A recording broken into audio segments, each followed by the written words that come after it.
Hello, hello, hello, everyone. Welcome to Touching You Talk Show. My name is Sheila, and I am with Miss Cherry Simon-Cooley on today.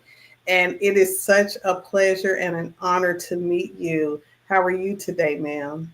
I am well, Elder Sheila. It is an honor and a pleasure to meet you as well. And thank you so much for allowing me to be on this platform to share my views about hospice. Absolutely. And my dear friend, Dreba Rochelle Johnson, Yes. she is the person who actually hooked me up with you. And for that, I say thank you. Yes. Me and Dreba go back, we go a long, long, long, long way back. And I trust her recommendation and just knowing what she does and all the things that she go through at her job. I'm like, I just want to get the word out about hospice and what it really Mhm. means. So Yeah. tell me about you. Where are you from? I am born and raised in Chicago, Illinois. Really? Yes, I was born and raised there, my entire family actually. I relocated here to Texas about 3 years ago, but I started my nursing career. I started out as a nurse's aide, and which my mother has said to me, "You're not going to like that." But I started out as a nurse's aide and became a unit secretary. And I said, you know what, I want to do more with this healthcare thing. And I decided I would go to school to become a nurse. So I've been a nurse for over 33 years and doing hospice, which is my love, my passion. I've been doing that for like 17, 18 years. So Wow, yeah. 17, Yeah. 18 years. What kind Yeah. of training do you have to be a hospice nurse? I'm sorry, part of that cut out. What kind of training do you have to be a hospice nurse? Well, I think the training, if as a nurse, you get that training as a nurse, but for hospice, there's not a lot of training. You learn that on the job about medications and what to give, but what you need to be a hospice nurse is compassion, understanding, and patience. That's what is needed for hospice. Hospice is unique in itself, is different from hospital based nursing, where you're seeing multiple patients and there are call lights going off. In hospice, you get that moment, that time to really sit with your patient and to, what's bothering you today? What can I help you with? You have the time to listen and to answer those questions for them and not rush to another patient because you're in a hospital and you have these others. You have a caseload of patients, but each patient is unique and you get to spend that time with them. You're not just um, giving meds and doing this. You're talking about listening to them talk about their love of their pet or the love of their grandchildren, just hearing them talk. And some of our patients need that. So again, you need that patience, that compassion, and just that empathy to care for hospice patients. One of the things I tell new nurses that I hire is that this is not a job or a position that you can run in and out. You can't. You have got to give the patient your undivided attention. And hospice is one of those fields where you don't get a chance to do it over again. If what they experience is difficult, we have no way to fix it, to make it right because their loved one has gone on. So, Wow. So basically, our conversation is about how hospice is not necessarily a death sentence. So, mhm. can you tell me what hospice is, first of all? Yeah, hospice is caring for that person who has either a terminal illness or a life limiting illness.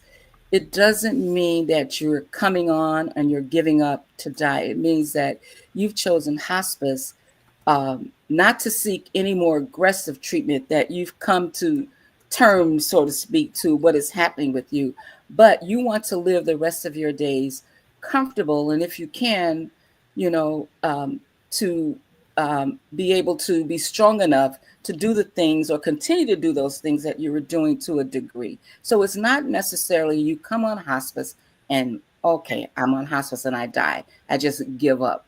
In the words of one of my patients, is I'm not going to wait around to die. He wants to keep moving. So that's what that is. It is, and most many people think that's what it is. It is that you're giving up, you know. And I've heard friends and family members tell patients who are considering it that, why are you giving up? You're just giving up. You know, you shouldn't go do this, go do that. But if they've done those things already, and truly, you know, patients, they get tired of going back and forth to the hospital, tired of the different meds. They just want comfort. Can I stay home and be comfortable and do what needs to be done in the own comfort of my home, you know, when I pass? So yeah, That's it's so. not a death sentence. So, how do you describe the purpose of hospice care to patients who may fear that it means death or that it means that they're about to die? How do you describe the purpose?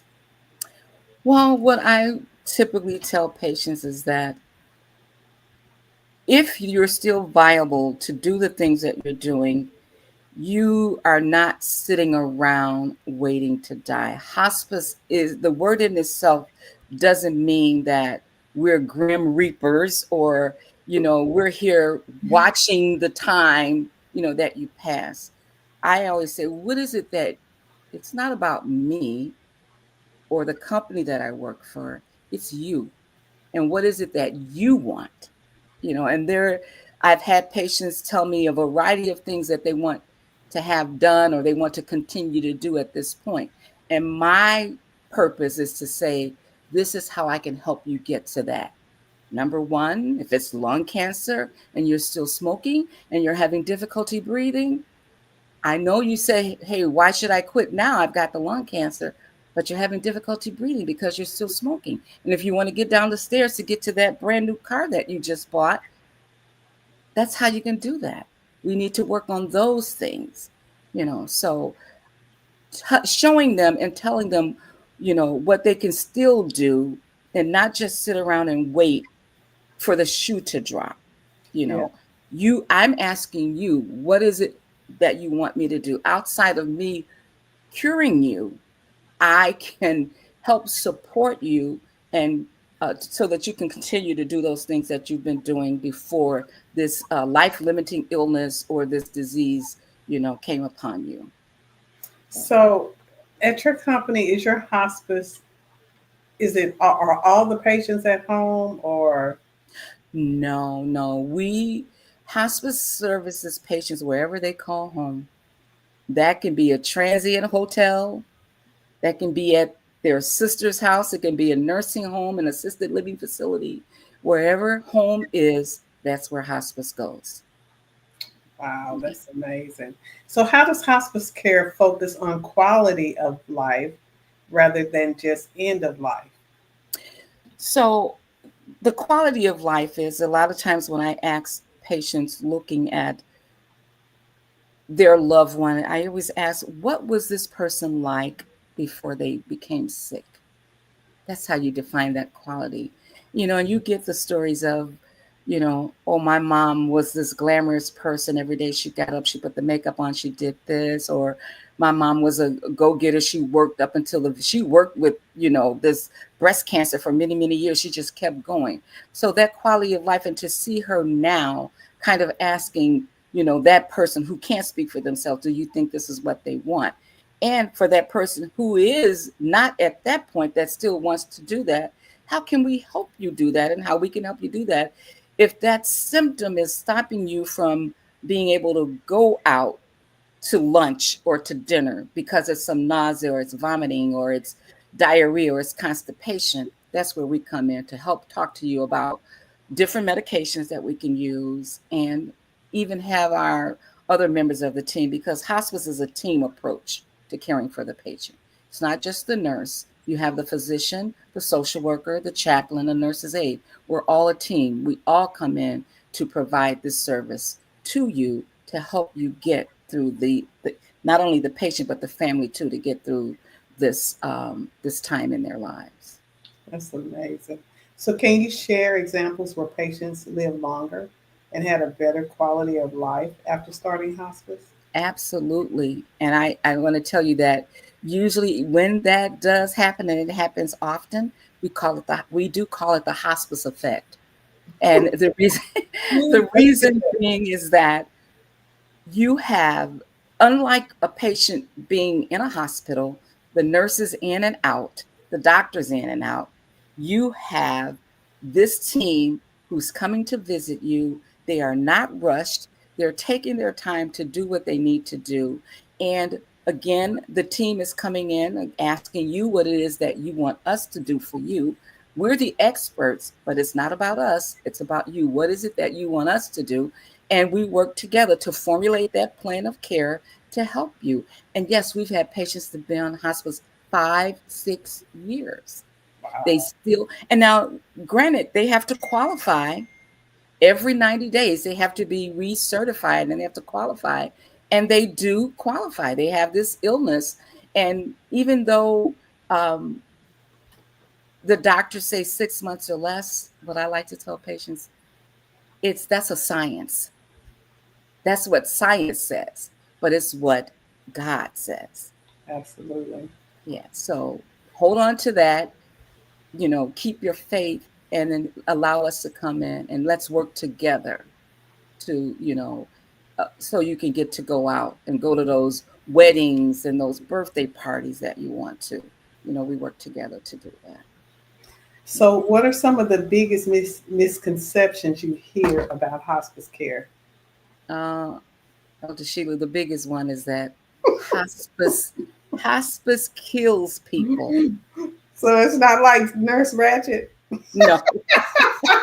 I think Hollywood has given you guys a bad rap. Yes, yes. I once had a patient said to me, "It's like you guys are the grim reapers. You want," and that's truly not. That is truly not it. That myth, and I like educating the community and particularly the Black community about what hospice is. I was sharing a story with you prior to us going live about my mom who asked me, did I like what I do? And I was like, Mom, what is it that you think I do? And she said, hospice kills people. And I was like, that's when the light bulb went out. No, I got to tell her what this is really all about. And it is not. And the reason why her, close friend died as soon as they entered hospice, because they exhausted everything that they wanted to do to get better. And there's nothing wrong with that. You don't ever want patient or family to give up hope. But in doing so, you have to realize that the time is ticking. And by the time you do come to hospice and you need that support and that care, most times when you do that, it's often too late. It's nothing that can be done. So we have had patients who come on, they pass before we can give any medicine. And the thing is that hospice gets the bad rep, it's the morphine. I don't know how to make morphine pretty or how to say this is a happy drug. It has good benefits. It has good benefits, and people are just afraid of it because they think that's what it is, that it makes people die. But giving that medicine, patients are already at that stage where they're going to die. And what morphine does, it helps with breathing, it helps with pain. You don't want to sit and have your loved one struggle to breathe when there's, other than oxygen, there's medicine that can help them ease the breathing, that they don't pass away struggling. You don't want your loved one, and even though they're on a certain drug to help pain, maybe that's not strong enough, and um, that's not strong enough to help with that pain. I apologize. My work phone is going on. So, you want to, educate them on what morphine is and what it is not. And trust me, I've had conversations, families, I've walked outside of a home and families like, I want to ask you about that morphine. Do we have to give that to her? No, you really don't. You don't. But I want you to know, to ease that breathing and to ease that symptom, this is what's going to work. And we don't have to start big. We start low. We start low. So, you had said before that hospice is not just pain medication. It is not. So, Is what I are some of the other treatments that are provided through hospice? Well, hospice has evolved in the years. I remember as a nurse's aide where hospice was only done in the hospital. They weren't sending patients home. And back then, uh, it was only the cancer diagnoses. Now it's everything from CVA to kidney failure. So it's a lot of diagnoses that you could come on hospice for. And so again, there's that team. We do allow physical therapy for some patients when they say, I want to get stronger to be able to walk. We allow physical therapy. It's not, lifelong physical therapy, but it's enough therapy to help you gain your strength.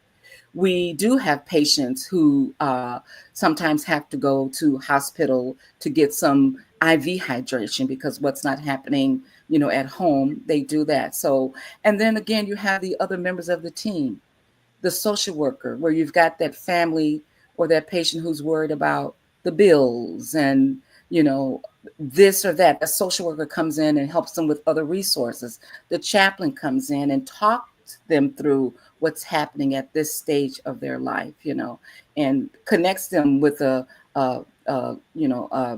church or a chaplain or a priest or, to help, come in and speak with them about what's happening so that they're comfortable with that. So we work as a team and we do it all together. And again, it's not always about medicine. It is not. And it's the patient's choice whether or not they want to take that medicine. We don't force medicine on anyone. We ask, you say, no, you don't want it, and it's okay. I tell this story about another patient that I had, a young man. I want to say at that time he was probably like 59 years old, and he was newly diagnosed with the lung cancer. And the first thing, of course, he said to me, I'm not taking any morphine. And I was joking, but I said, and I'm not offering you any morphine. So, but he had really bad pain. And every time I came to visit him, he'd tell me about the night was terrible. It was horrible. He was in his pain. And each time I made the visit, I talked about it. But when you're ready, you'll let me know. When you're ready, you'll let me know. Well, it was a long weekend. It was a holiday weekend. I didn't get to see him till after that holiday. It was a Tuesday. And immediately when I walked in, he said, can we start morphine? It was his choice. It was his choice because each time I'm educating about what it will do, how we will start low, and if it doesn't feel right to you, we don't have to give it anymore. So it's about the patient's choice, not what I want. It's the patient's choice. So you kind of answered my question I was about to ask. How does hospice care actually give patients more control over their care and treatment decisions? Yes, it is the goal of hospice. That's why we formulate plans of care. We tell the family, this is what's happening. This is what we want to do. What else would you like? Or do you agree with this? And I will tell every nurse who is a hospice nurse, and hopefully this is what you're doing when you walk into a patient's home. I'm here to help you. And what is it that you want me to do for you? What is it that you want me to do for you? You're asking those questions. You ask that question every time you're building that relationship. You're not coming in because Jane has been caring for her mother for 20 years. How dare I come in and tell her that she's putting the diaper on wrong? No way. No way. You know what, Jane, how can I help you? How can I help you? What more can I do for you? And oh, Jane, I see that you're struggling to do this. How can I help you with this? And allow Jane to tell me instead of me coming in saying, let's do it this way. Let's do this. Let's do that. No, you're still letting them have that autonomy. So that's what I was about to ask. It seems as if you have to minister to the family. So how do you minister to the family? How do you minister to the family? I know that wasn't on my list, but I just felt compelled to ask you, how do you minister to the family? I mean, how do you gain their trust to know that you're not Nurse Ratched? Again, it is all about first impressions. You come in, you're introducing yourself to tell them who you are, and you're having that empathy. We take care of patients, as I told you, wherever they call home, regardless of their situation, regardless of how they live. There's blinders. I see you, I see the patient you're caring for, I see your family member. So you come in and you build that trust. I'm holding hands. I'm a hugger. So I'm hugging. If it's okay, I'm hugging, to let them know these are human, these are human feelings that you're having. It's normal for you to feel the way you feel, and it's okay to cry. It's okay to release it. You know, oftentimes I'll say, "Can I pray for you? Can I pray with you?" And it's yes. It's yes. So it's that. And I said, if you do not, as a nurse, to do this type of nursing, if you do not have empathy and compassion, you're in the wrong field. You for this type of nursing, you just can't do that. So how about the over emotional nurse? What do you say to her that just cry at the drop of a I'm sure you've encountered some overly I emotional I have, caregivers. you know, and each nurse has to deal with that in themselves. I kind of say to that nurse who cries a lot, sometimes you may have to ask yourself, is this really what I should be doing? Because you never want to cry. You don't want to cry more than the patient or the family. And if you're crying through your assessment, then that's not good, because they're looking for you to be the strong person. And it's okay. I have cried when I've walked in, because if you've had patients who've been on service 1, 2, 3 years and you've been their nurse, there's an attachment. Right. That's normal for you to cry when they pass, or when you start to see that decline and knowing what's getting ready to happen. That's normal, but you come out of that. You cry with the family because you're feeling what they're feeling. You're going through what they're going through. My mom herself was on hospice. As a hospice nurse, I put her on hospice, and I the doctor said to me, "You need to be the daughter now, not the nurse. You need to step back and be the daughter and not the nurse." And that was hard for me, knowing what I know about hospice and what I was expecting the nurse and the aide to do when they came into my home. So, but that nurse who, who's crying a lot and is, on the fence about, is this something that they really want to do, they need to be honest with themselves to say, and it's okay. And I've told many a nurse that it's okay, because this is not for everyone. This is not for everyone. Oh, I am. Can we pause for 1 minute? This is my boss. Absolutely. Oh, I'm so Absolutely. sorry. Absolutely. Just mute. So you can just put yourself on mute. There we go. All right. So today I'm talking with Miss Cherry Simon-Cooley. She is a registered nurse who is working in the field of hospice. And we're talking about how hospice is not a death sentence. And oftentimes when we think of hospice, that's what we think. We think, okay, that means that this person is about to die and these people are going to help them along. But that is not necessarily the case. It doesn't mean that the person is about to pass away. Um, Hospice care is the care in between to help comfort that person that may have a terminal illness. Maybe they're in pain, maybe they're constipated and they need medication for that. Hospice does more than just administer pain medication, they minister to the families. They're there for the patients. They have the aid, they come in and help them as when they're home. So it's actually more than just giving a person medication and watching them pass away. It's way more than that. If you have any questions, I want to ask that you would go ahead and post those questions in the chat, and we will have Miss Cherry to come back and answer those questions for you. So I had looked up some information regarding hospice. So let me go ahead and just tell you some of the things that I learned about hospice. I looked it up. It says, hold on, let me get to it. It says many people mistakenly believe that choosing hospice means giving up and hastening death.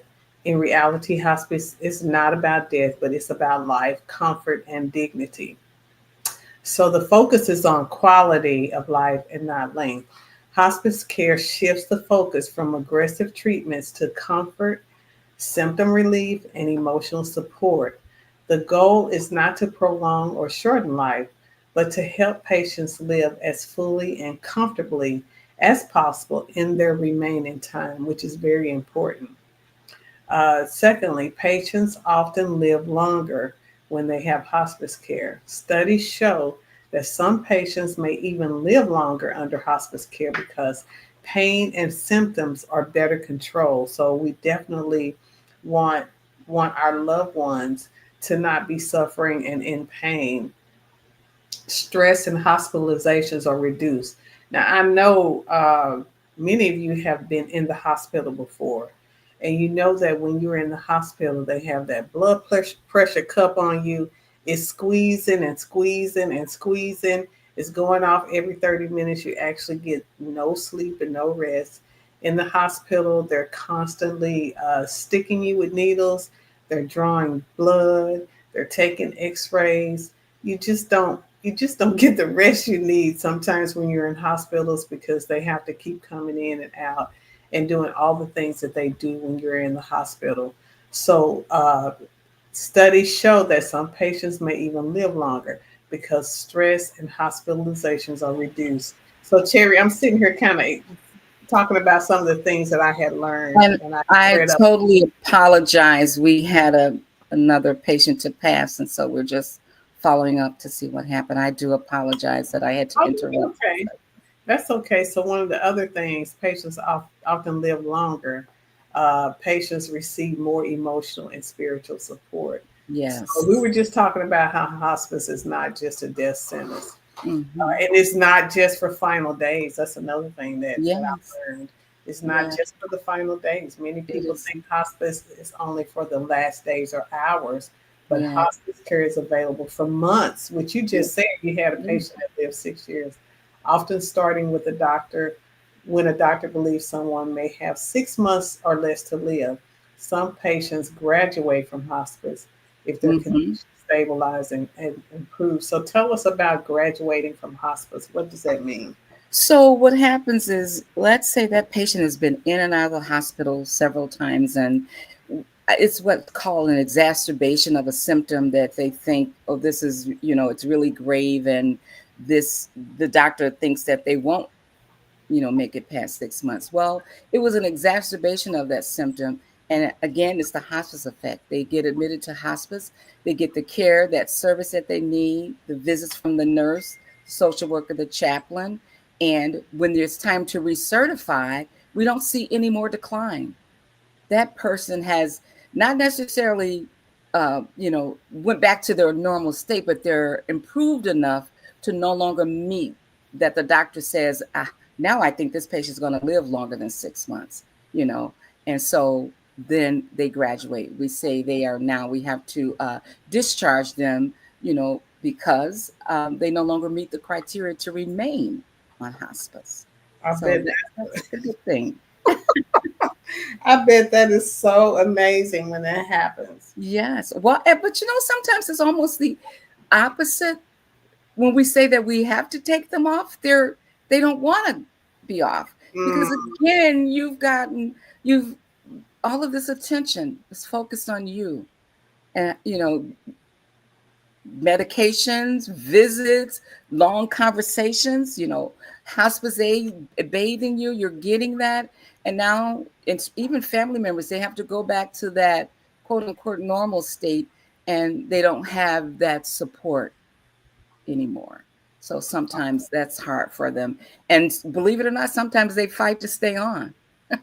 They fight to stay on. And most times it's not, they may think, oh, this is happening. I know he or she needs to stay on because this is happening, but that is not enough to say to the government or to the state that we think that this patient will, die in 6 months or less. So there has to be criteria that they need to meet at the beginning of certification and for recertification. There has to be signs of decline, um, and things like that in order to certify. Our cancer diagnoses usually are all automatically they recertify because it's a cancer diagnosis. They're not in remission, they're not going anywhere. But those other diagnoses, CVAs, dementia, and things like that, we need to see some decline in order to recertify. So yes, you can graduate from hospice, and some people don't want to graduate. Some families and patients don't want to graduate.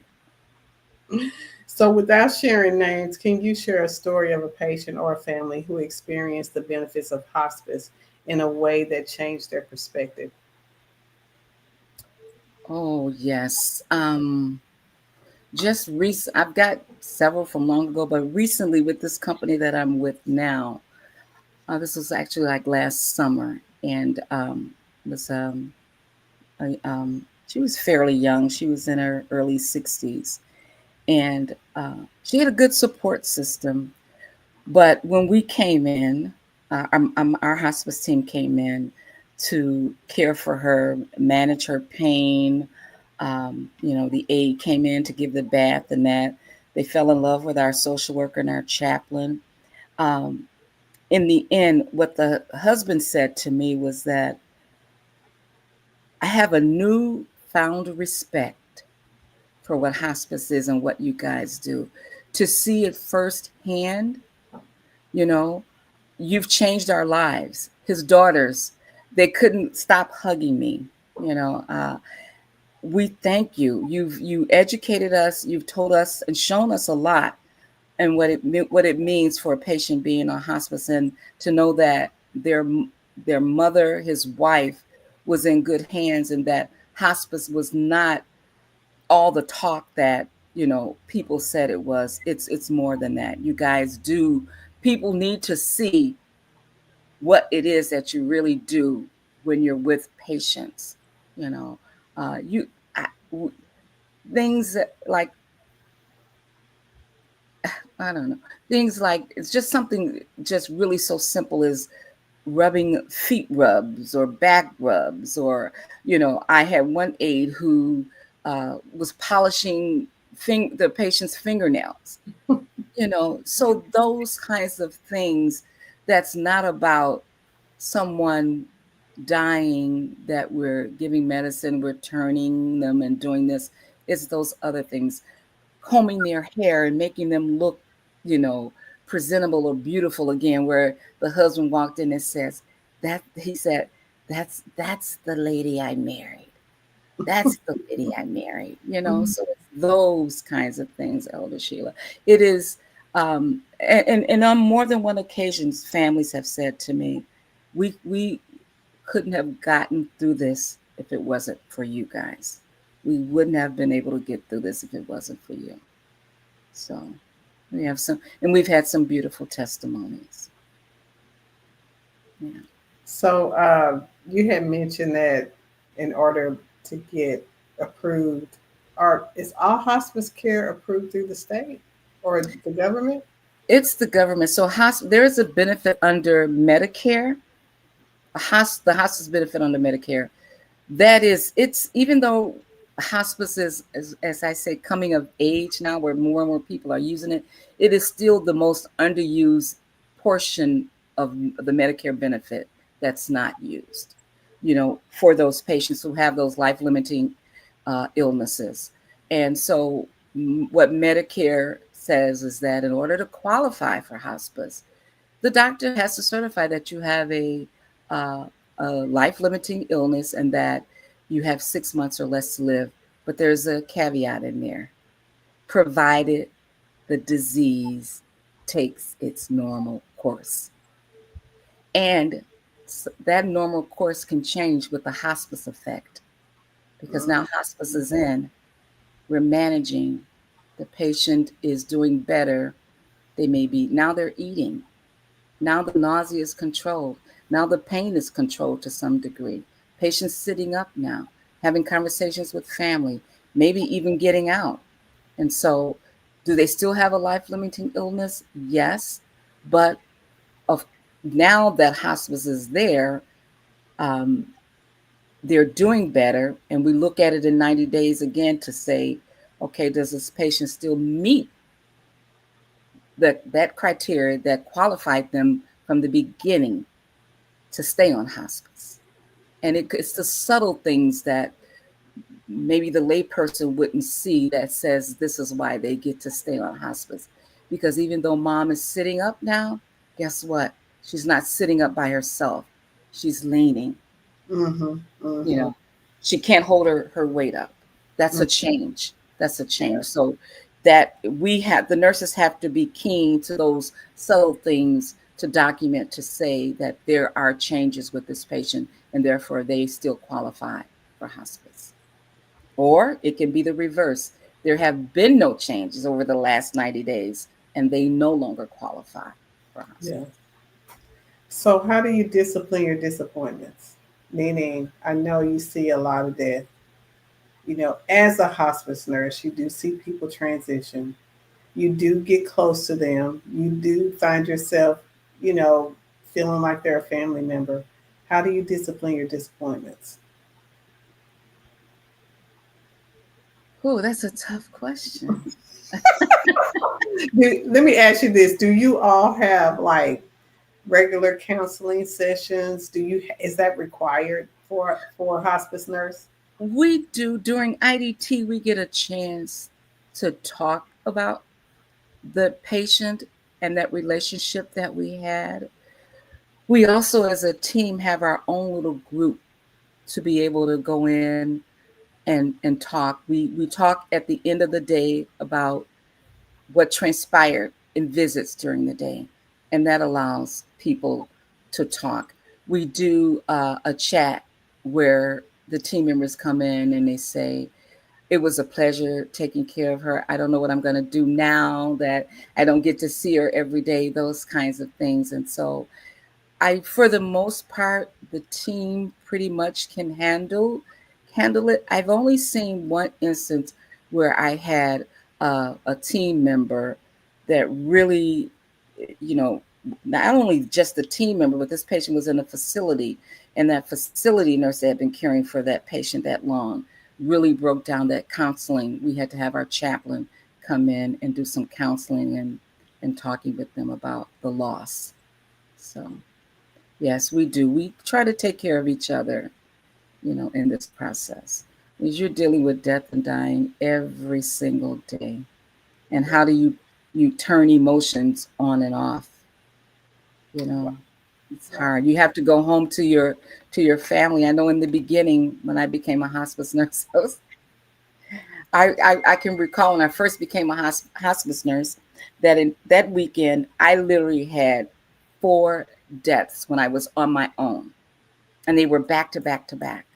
So I was processing with my husband at the time. I was saying, "Oh my gosh, I didn't expect this from this particular patient." We had just admitted, and just talking about what that was like. And now, granted, that wasn't my first time to see a patient pass away, um, but the magnitude to have 4 people pass all in the same day.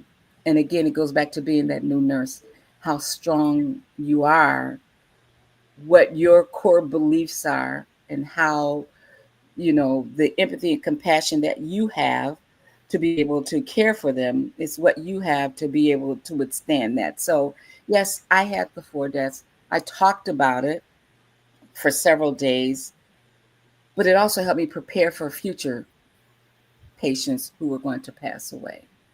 And to know in my mind now when I'm assessing my patients, to say, after doing this for 18 years, and family, the questions that family members still ask when their loved one is getting ready to pass: what day will it be? How soon? And I don't know the day, I don't know the hour. It's always when God says it's time, but I can tell you from my experience, they are transitioning, and this is what's happening. So. Wow. So, Mhm. what advice do you give to that nurse that is just deciding? She's trying to decide whether I want to do this or not. Well, What advice can you give them? How do they prepare? one of the things for me, this has been the most rewarding nursing that I've ever done. That's why I love it. I love it so much. And I start off with that, the love I have for doing this. And it takes someone strong in their emotions to be able to do this. And you have to, in this day and age, people need to work for an income. And so I try to tell that nurse who, you've never done this before. You've never ever, have you ever seen a death before? I asked. Have you ever seen anybody die? No. Now, do you know what that's going to look like? Well, I have some idea, but not until you've been in it do you know. So again, I asked that person, are you sure this is what you want to do? Especially a brand new nurse, you know. And it's rare that we have brand new nurses come into this field because you have to learn, you have to have that foundation already of what nursing is, and then to do this specialty. So to try to do them both, it would be very overwhelming for someone brand new coming into hospice. So I would, yeah, maybe you need to think about that. As as desperate sometimes as we are, that we need help, we need staff. I wouldn't put anybody through that. I think this is something you need to think about and truly. And I give lots of examples, and I can see the emotions. I can look in their face and, see how they're processing that. And so they thank me for giving them, that advice and to talking to them that way. And they do think about it. And some say, I, you know, I'm still going to take the job. I had a nurse who 6 months after being into it, after her 90 days, I should say, she came to me and says, I cannot do this. I can't. And of course, we don't have any control over when patients are going to pass and how many. Right. So of course, she was one of those nurses when she started, and during her orientation and training, she had several deaths. And to mention her father was sick, so that brought, a lot on her. He was battling cancer too, so she just said she couldn't do it. Yeah. And I respect that. I utterly respect that you came to terms and know that you couldn't do this rather than to stay in it and not like it and do it because you need a job. Right, right. Well, I certainly do appreciate you taking this time out just to let me pick your brain. This has been great conversation. Is there anything else you would like to say to us? Oh, that hospice, again, to everyone out there, it is not a death sentence. And if you have a loved one who is struggling with an illness, whether it's pain, nausea, vomiting, constipation, whatever, they've been struggling with it for so long, and the doctor has recommended hospice, just think about it. Think about all the benefits. Do your research, about it. I mean, there's lots of hospices out there, but all hospices work on the same principle: comfort, comfort, comfort. That's what this is about, and maintaining dignity at the end of life. Well, thank you so much. We Thank really you again for appreciate you. having me. Yeah, Thank you. yeah. And if you guys have any questions, just let us know. We'll be glad to answer those questions for you. And just don't be afraid. This now you knowledge is power. Now Yes, you it know this is. is not something that you need to be afraid of. It's something that you can embrace and know that it's going to be a blessing to the family. All right, so I do have a question here before I let you go. Okay. Judy is asking, do you feel that God called you to be a hospice nurse? I guess that would be a yes. You know, I started my career. I was a med surg nurse, and I went into management. And then I've had several jobs from ICU nurse to wound care to all of that. And how I got into hospice, I say it was a fluke. But when I think back on it, it was God, because I had at the time I was unhappy in the place that I was, And a recruiter called me and said they're looking for a director for hospice, and would you mind interviewing? I said, I know nothing about hospice. I don't think so. And she says, well, just can you just come and interview? And I did. And the whole time traveling to the interview, I said, I'm going to interview, but I'm not going to take the position. I don't know. I don't want to deal with death and dying every day.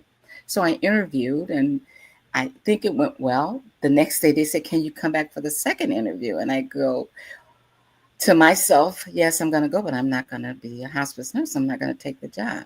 So the second interview with two other people, and, reading my resume, and said, you come highly recommended. So, okay, I took the job. And when I tell you, that was the best decision, and God was all in that. Me saying no and still going, because that was God saying, yep, you are.